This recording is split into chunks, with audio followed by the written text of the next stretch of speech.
नमस्कार दोस्तों, मेरा नाम है दीपक कुमार और आपका हार्दिक स्वागत है हमारे YouTube चैनल पर। तो हमारे चैनल पर आपको हेल्थ से यानी कि स्वास्थ्य से संबंधित वीडियो मिलती है जो कि आपके और आपके परिवार के लिए महत्वपूर्ण होती है।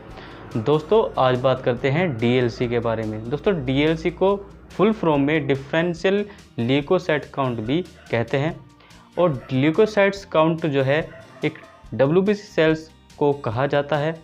WBC का जो कार्य होता है यानी कि इसको फुल फॉर्म में वाइट ब्लड सेल्स कहते हैं। ये हमारे शरीर में हमारे ब्लड में पाए जाने वाला सेल्स होता है। हमारे ब्लड में वैसे तो बहुत सारे सेल्स देखने को मिलते हैं। आपने एक रिपोर्ट आती है CBC, आपने उस रिपोर्ट के अंदर DLC को ज़रूर देखा होगा। अगर नहीं देखा है तो आप कभी भी CBC जांच कराएंगे तो CBC के अंदर DLC ज़रूर आता है और DLC में 5 प्रकार के सेल्स दिखाई देते हैं। इस वीडियो के माध्यम से आपको DLC के बारे में काफ़ी नॉलेज हम देने वाले हैं, तो वीडियो को अंत तक ज़रूर देखिएगा। तो चलिए दोस्तों, वीडियो को स्टार्ट करते हैं। वीडियो स्टार्ट करने से पहले मेरा आपसे निवेदन यह है, अगर अभी तक आपने हमारा YouTube चैनल सब्सक्राइब नहीं किया है जो कि नीचे लाल अक्षरों में लिखा हुआ है, आप उस पर क्लिक कीजिए, सब्सक्राइब कर लीजिए। दोस्तों, सब्सक्राइब करने के बाद तुरंत ही एक घंटे बटन का भी आइकन आपको दिखाई देगा, आप उस पर भी क्लिक कीजिए, जिससे कि जब भी हम कोई वीडियो अपलोड करेंगे आपको उसकी नोटिफिकेशन मिल जाएगी और आप हमारे वीडियो को तुरंत ही देख पाएंगे। चलिए दोस्तों, वीडियो को स्टार्ट करते हैं। DLC हमारे शरीर में हमारे ब्लड में पाए जाने वाला एक सूक्ष्मदर्शी यानी कि बहुत छोटा सेल्स है जो कि हमारे शरीर में एक प्रतिरक्षा प्रणाली होती है, उसको ये काफ़ी मदद करता है। TLC और DLC क्या होता है? देखिए दोस्तों, TLC को हम टोटल ल्यूकोसाइट कहते हैं और DLC को डिफरेंशियल ल्यूकोसाइट कहते हैं। TLC 4000 से 11000 पर क्यूबिक मिलीमीटर इसकी नॉर्मल वैल्यू होती है और DLC की जो नॉर्मल वैल्यू होती है यह है 5 प्रकार के सेल्स होते हैं DLC के अंदर, ठीक है। यानी कि DLC डिफरेंस कर दिया गया है ल्यूकोसाइट्स को। अब ल्यूकोसाइट्स 5 प्रकार के होती हैं। सबसे पहले बात करते हैं न्यूट्रोफिल्स, दूसरे नंबर पर लिम्फोसाइट्स, तीसरे नंबर पर मोनोसाइट्स, चौथे नंबर पर इसिनोफिल और 5वें नंबर पर बेसोफिल्स। ये ज़रूरी नहीं है कि ये लाइन से ही क्रमवार चलते हैं, ऐसा नहीं होता। ये कुछ जांच होती है जो कि क्रमवाइज लिख देते हैं और थोड़ा ऊपर नीचे भी इनको लिख सकते हैं। तो दोस्तों, बात करते हैं कि DLC की जो फुल फॉर्म है वो क्या है।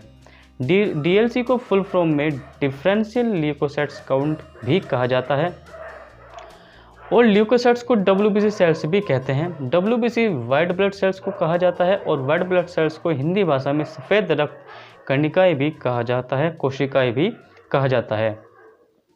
अब जो वाइट ब्लड सेल्स होते हैं ये, जैसा कि मैंने आपको बताया, ये हमारी इम्यूनिटी पावर को बूस्ट करते हैं, बढ़ाते हैं और इससे काफ़ी हमारे शरीर में मदद मिलती है बीमारियों से लड़ने की।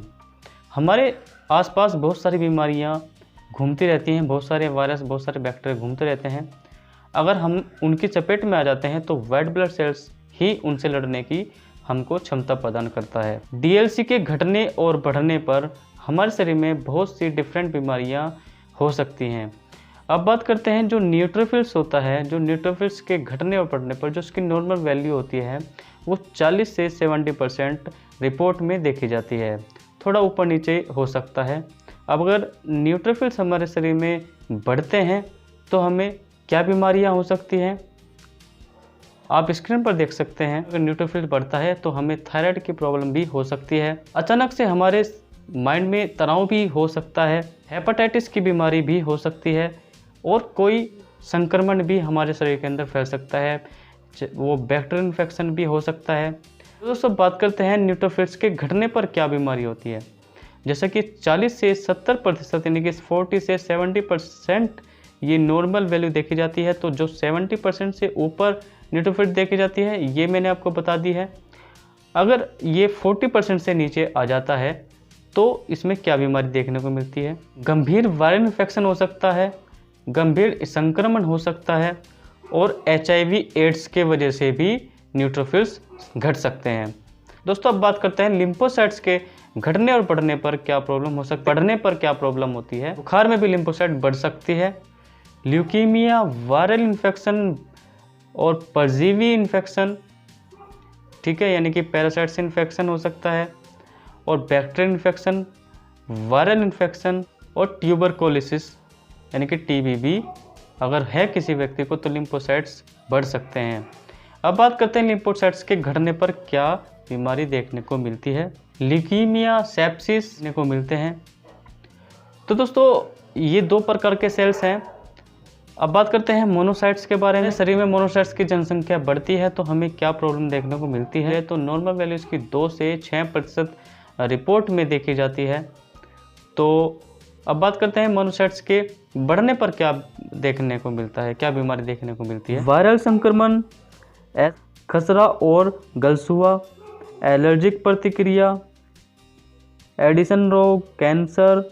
और दोस्तों अगर मोनोसाइट घटती है तो उसमें अभी तक कोई प्रमाण नहीं है, यानी कि मोनोसाइट्स के घटने पर कोई प्रमाण नहीं दिया जाता, क्योंकि इसकी नॉर्मल वैल्यू की बात करें तो 2 से 6%, यानी कि सिर्फ 2 से, और कुछ लैबों में तो ये 0 से भी देखा जाता है। तो इसलिए मोनोसाइट्स के घटने पर किसी प्रकार की कोई जानकारी नहीं है।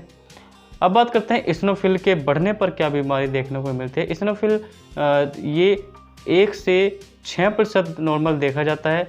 तो अगर ये बढ़ता है तो गंभीर एलर्जी यानी कि इस्नोफिलिया देखने को मिलता है। सोरासिस, दांत का खाज खुजली में भी इस्नोफिल बढ़ सकता है। अगर घटने की बात करें तो घटने पर भी इसमें कोई जानकारी नहीं है, क्योंकि जो इसकी नॉर्मल वैल्यू है ये काफ़ी कम है घटने वाली। तो अगर घटता भी है तो किसी प्रकार की कोई जानकारी अभी मौजूद नहीं है। अब बात करते हैं बेसोफिल की। अगर बेसोफिल्स शरीर में बढ़ता है तो हमें क्या बीमारी देखने को मिलती है। बेसोफिल वैसे तो 0 से 1% ही देखा जाता है।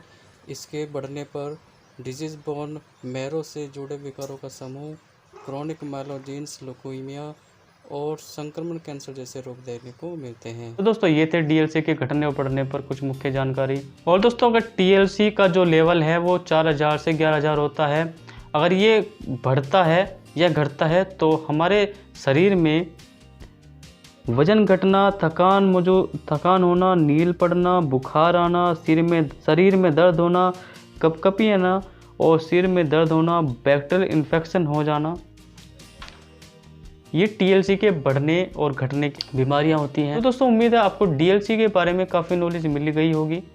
अगर वीडियो अच्छी लगे तो वीडियो को लाइक जरूर कर दीजिएगा, चैनल को सब्सक्राइब करना ना भूलें। तो मिलते हैं नेक्स्ट वीडियो में, तब तक के लिए जय हिंद, वंदे मातरम।